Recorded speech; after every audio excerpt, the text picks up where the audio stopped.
Olá, amigo internauta, seja bem-vindo mais uma vez ao Esporte.com. É hora de falar de futebol e das emoções do Campeonato Brasileiro. Afinal, os times mineiros continuam se atrapalhando nos seus jogos na primeira divisão, perdendo todas as partidas. Fim de semana também foi de derrotas em outras divisões, na Série C, na Série D também. O futebol mineiro vai agonizando e a gente, para tentar explicar essa situação, conta com a presença aqui do Leandro Cabido, que é redator do Super FC, também conta com a presença do Thiago Prata, que é repórter do Tempo. Sejam bem-vindos vocês dois. E Leandro, vamos falar genericamente primeiro sobre essa situação do futebol mineiro, sem entrar em detalhes de os defeitos de cada um dos times. É apenas coincidência os todos estarem mal? O América está na 20ª colocação, o Atlético na 17ª, o Cruzeiro na 16ª. Os times mineiros perderam, que vinham bem na primeira fase, classificaram em primeiro na primeira fase da Série D, também perderam seus jogos. É só coincidência? Não, Ricardo, não é só coincidência. Dá um alô aqui para o Thiago também, para o Ricardo. Não é só coincidência, caro amigo internauta. A situação está cada dia pior. Foi uma sequência de erros de cada uma das equipes, falta de planejamento talvez seja a maior delas. E a gente não sabe até onde isso pode ir, né, Thiago? A situação cada vez pior e a tendência, na verdade, é só piorar, né? Agora, o internauta, claro, está sempre participando, enviando perguntas, enviando sugestões, né, e comentários. Já a gente vai falar um pouco aqui sobre esses comentários aí e perguntas dos internautas. Mas, Thiago, eu te pergunto o seguinte, a essa altura dos acontecimentos, o que pode ser feito para mudar? Há algum tipo de ação que os clubes, a primeira coisa que tem que se pensar para tirar os times mineiros dessa situação? Boa tarde, Ricardo, Cabido, amigo internauta. A situação é complicada, né? A gente vê os três penando, né, para tentar conseguir uma vitória e várias das vezes não consegue. O Cruzeiro está tentando, pelo menos, mudou o comando técnico, né? Já dispensou o Emerson Ávila, volta a ser coordenador técnico do time e contratou... Já é a terceira Wagner vez, né? Mancini, né? Vamos então aproveitar que você está falando do Wagner Mancini para entrar no assunto Cruzeiro. O Cruzeiro anunciou a saída do Emerson Ávila como técnico do time profissional e a chegada do Wagner Mancini como treinador. O torcedor já começou a debater aí essa chegada do Wagner Mancini como técnico do Cruzeiro. E Leandro, eu te pergunto, eu aproveito a pergunta aqui do Matheus Jota, de Belo Horizonte. Ele pergunta se com o Wagner Mancini o Cruzeiro se safa do rebaixamento. E aí, você acha que o que pode acontecer aí com o Wagner Mancini? O que você espera do Wagner Mancini? Uma pergunta até complicada a gente responder, né, Ricardo? Mas o Wagner Mancini é um ex-jogador, um ex-atacante, começou bem a sua carreira lá no Paulista, quando foi campeão da Copa do Brasil, eliminando justamente o Cruzeiro nas fases anteriores, na semifinal.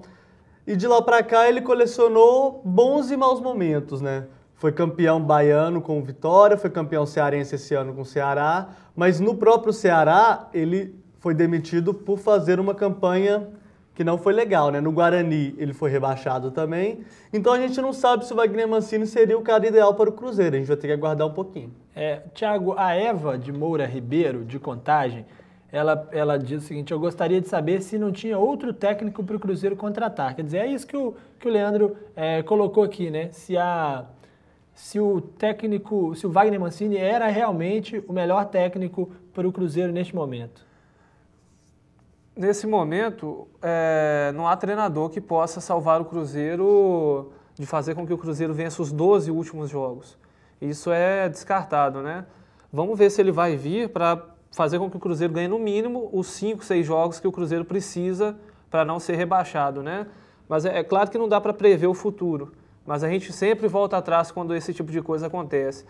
Valeria a pena mesmo ter mandado o Joel Santana embora após uma derrota de 4-2 para o Figueirense, em que ele não tinha praticamente meio time em campo, não tinha banco, né? E sanando problemas desde quando ele assumiu. Cruzeiro teve 8 vitórias e 7 derrotas com ele. Ganhava uma, perdia outra, ganhava uma, perdia outra, se fosse por esse aproveitamento, né? Levando-se... Estaria mais acima na tabela. Mas o Cruzeiro teria 55% de aproveitamento, coisa que, a gente olhando na tabela hoje, o Cruzeiro seria o 5º colocado. Estaria na zona da Libertadores, coisa que apenas 4 equipes, né, se não me engano, conseguiram fazer mais de 55% de aproveitamento. Não estou dizendo que com o Joel Santana o Cruzeiro não estaria brigando contra o rebaixamento. Às vezes estaria sim, às vezes estaria pior, às vezes estaria um pouco melhor, às vezes estaria brigando lá em cima. O fato é que tirou-se o João Santana no momento em que ele estava bem. O fato é que o Cruzeiro teve 8 vitórias no campeonato e as 8 vitórias que o Cruzeiro teve no campeonato foram justamente com o Joel, né? Os outros 2 treinadores não conseguiram vencer. O Emerson Ávila, quando foi contratado, o Leandro, quando foi alçado ao time profissional, se criou mesmo uma polêmica de se o Emerson Ávila era o nome ideal para aquele momento, ou se era interessante ter um técnico mais experiente, com mais pulso, com mais controle da equipe. O Wagner Mancini, a impressão que eu tenho é que a polêmica é mais ou menos a mesma, que também é um treinador que, embora, claro, já esteja aí, já tenha dirigido vários outros times nos últimos anos aí, é um treinador que também não é tão experiente assim, né?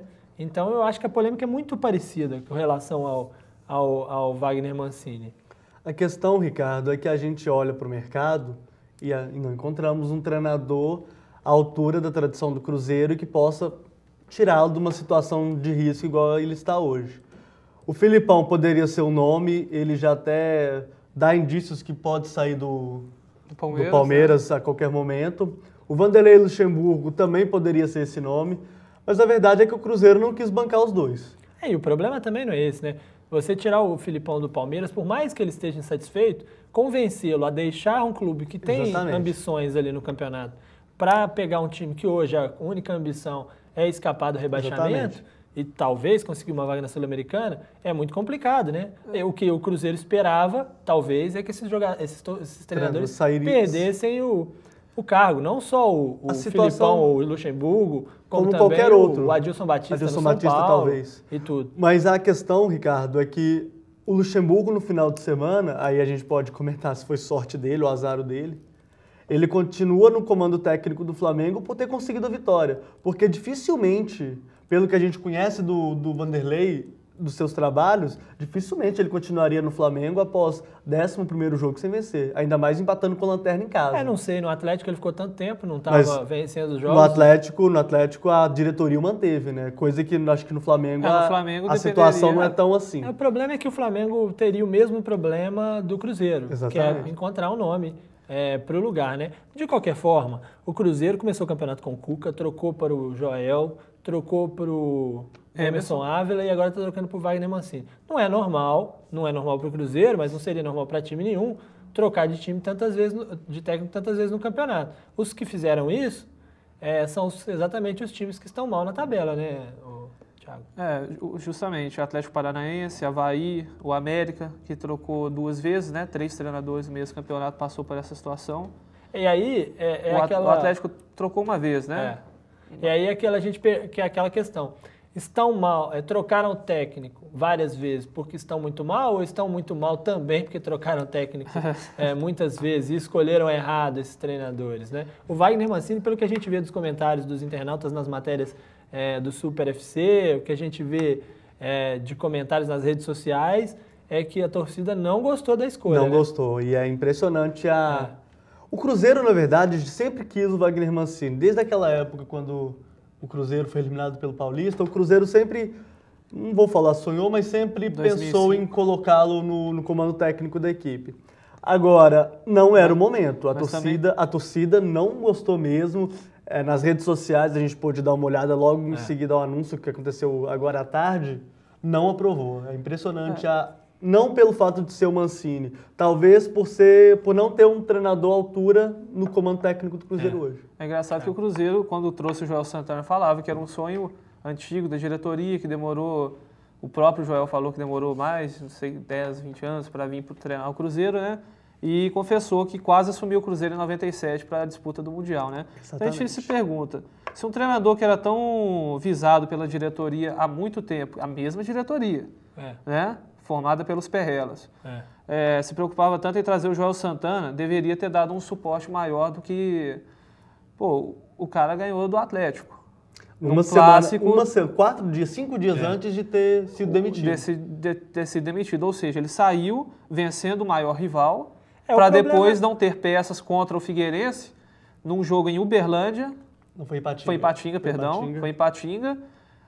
Pelo contrário, ele gostava de Uberlândia. Isso. Né? E foi demitido por um resultado em que não tinha jogador em campo. Eu imagino que a situação do Joel tenha sido muito mais pelo estilo de jogo que ele empregou no Cruzeiro, que o Joel tem um estilo mais defensivo mesmo, e o Cruzeiro está acostumado a jogar de maneira diferente.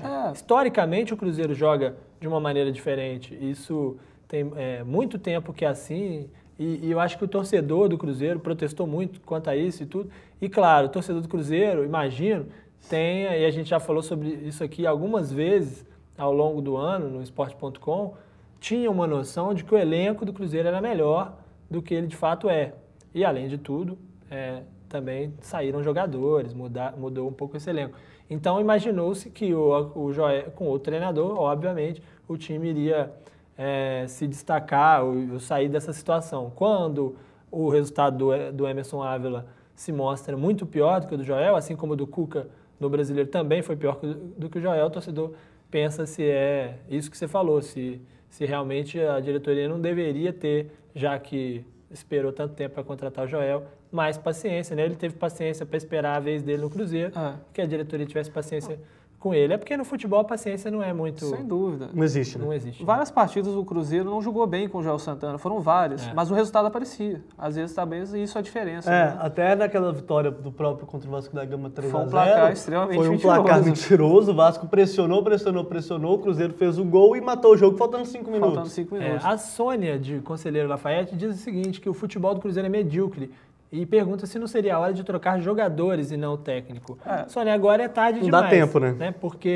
Primeiro, porque não dá para você remontar o elenco a essa altura. E segundo, a janela de transferência também já fechou, então o Cruzeiro já não tem mais como mexer nesse time. O que poderia era mexer com esse elenco mesmo que tem, trocar, usar jogadores da reserva, ou outros jogadores da base. Ou da Série B e C.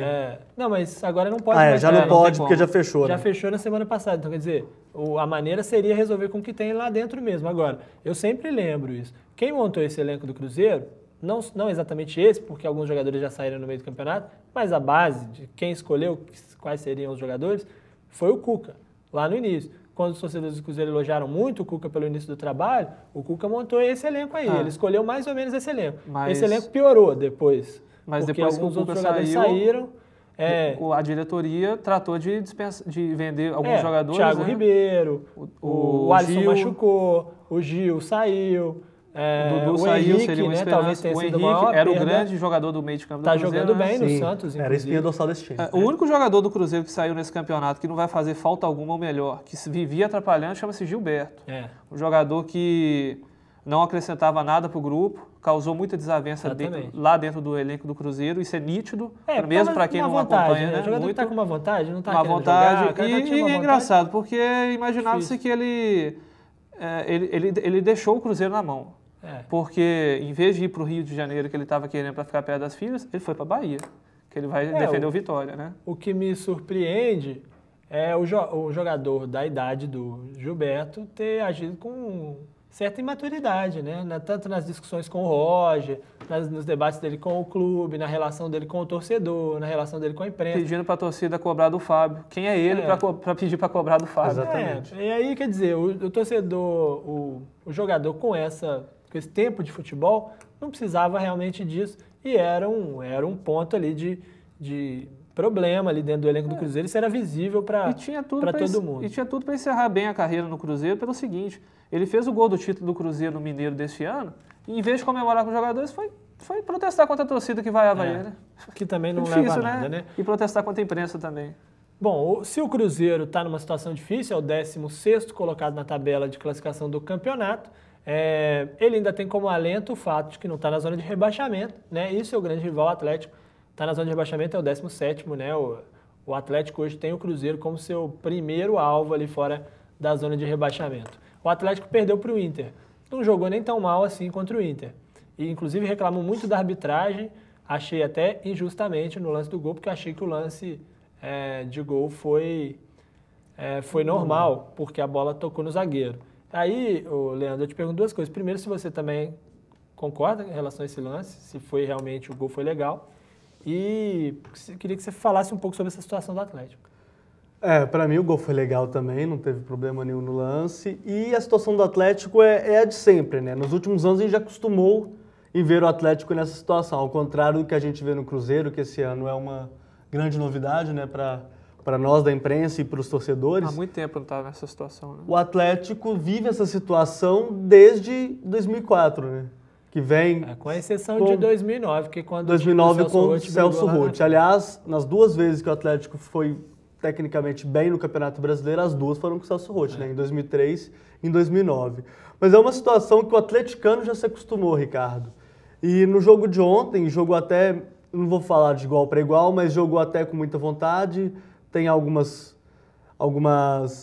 talvez algumas esperanças que o torcedor do Atlético tem, mas a situação do Atlético vai se complicando porque ele está a 4 pontos do rival Cruzeiro e o de cima é o Bahia, que está com 5 pontos à frente. Então, na próxima rodada, esquece sair da zona de rebaixamento, ainda vai depender da outra rodada.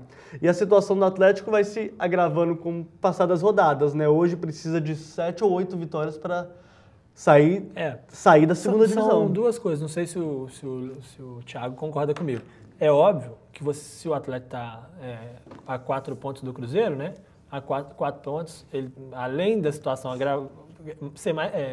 ser grave, ela é ainda mais porque isso, ele tem 4 pontos para descontar aí em relação ao Cruzeiro.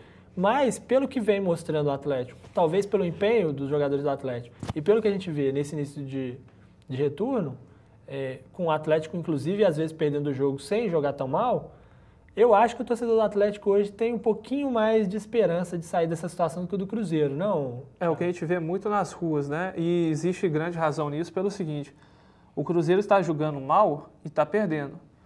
O Atlético está jogando bem, vence uma, perde duas, empata uma e está indo. Está somando os pontos aos poucos. Exatamente. O Cruzeiro não tem somado pontos. Não tem somado pontos. O Atlético tem uma sequência agora de 3 jogos seguidos em casa que é de extrema importância para ele. Ele pega o Ceará, que é candidato direto, ele pega o América, que é clássico, mando do América, mas mando do América quer dizer muita coisa, né? Porque o torcedor americano já é pequeno e não vai. Exatamente. Né? Ainda mais nessa situação. E do Atlético, quanto mais precisa do time, mais a torcida do Atlético vai. E depois tem um jogo contra o Santos, que é um jogo que se o Atlético quer sair da situação, ele tem que ganhar de time grande.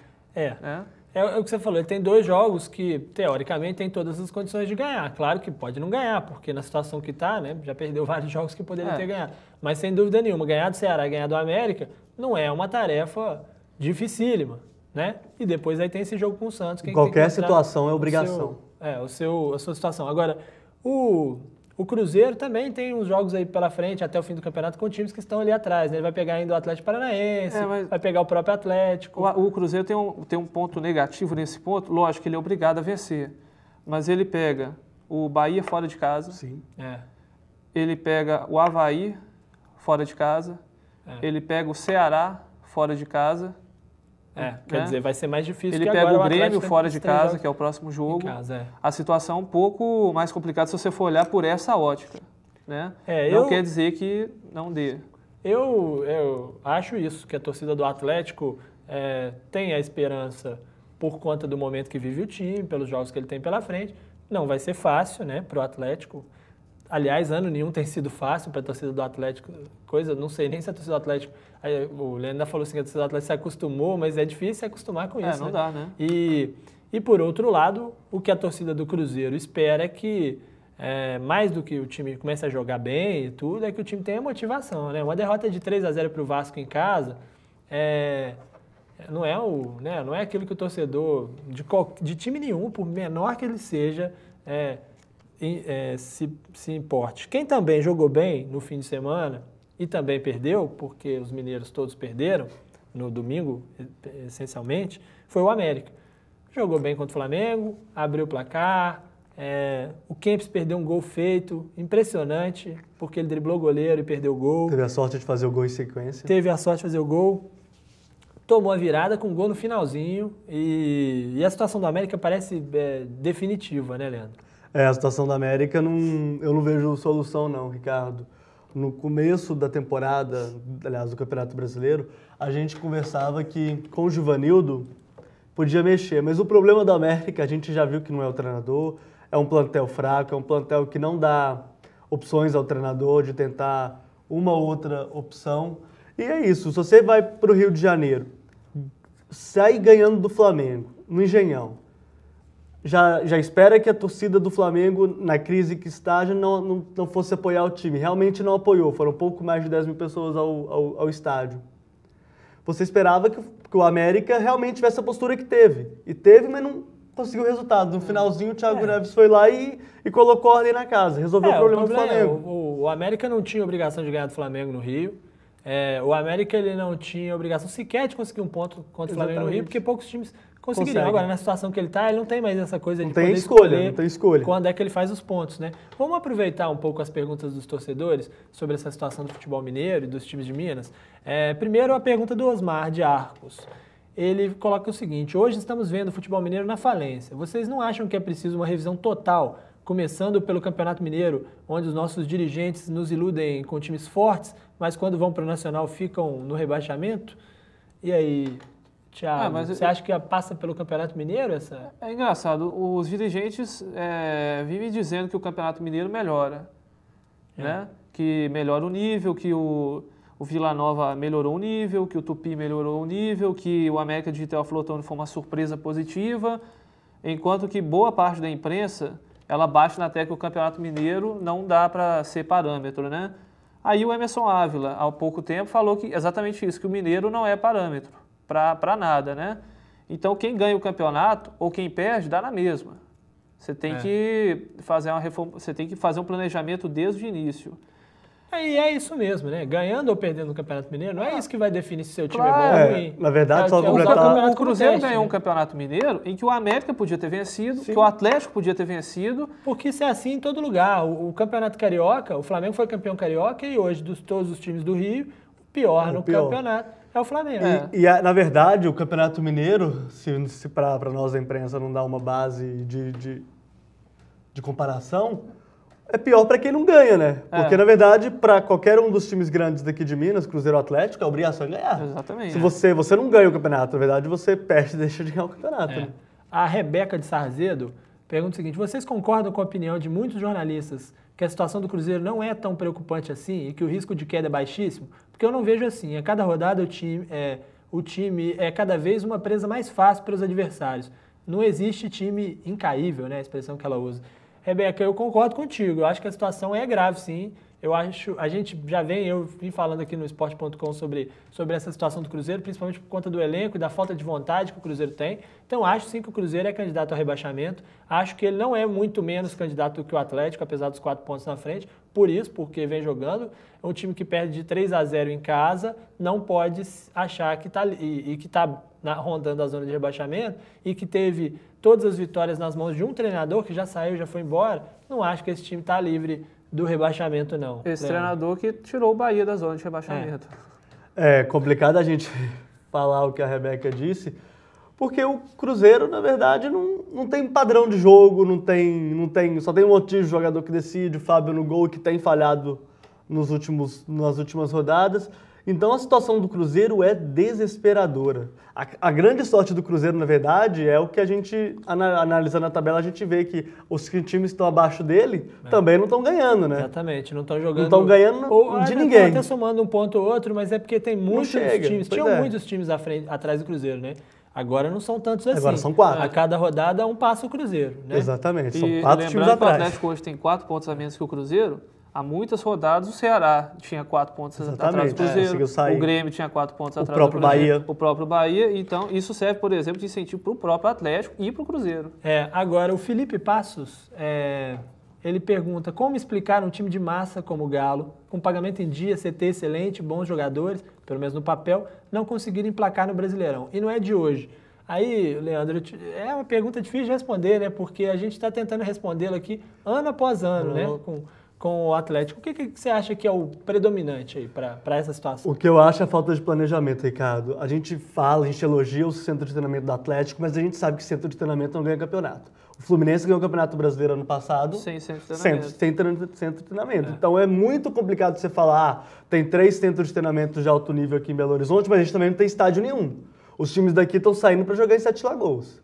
Então não adianta a gente ficar jogando em questão de estrutura, porque, na verdade, o Atlético peca pela falta de planejamento. O Atlético, como a gente já ressaltou aqui N vezes, o Atlético começou o primeiro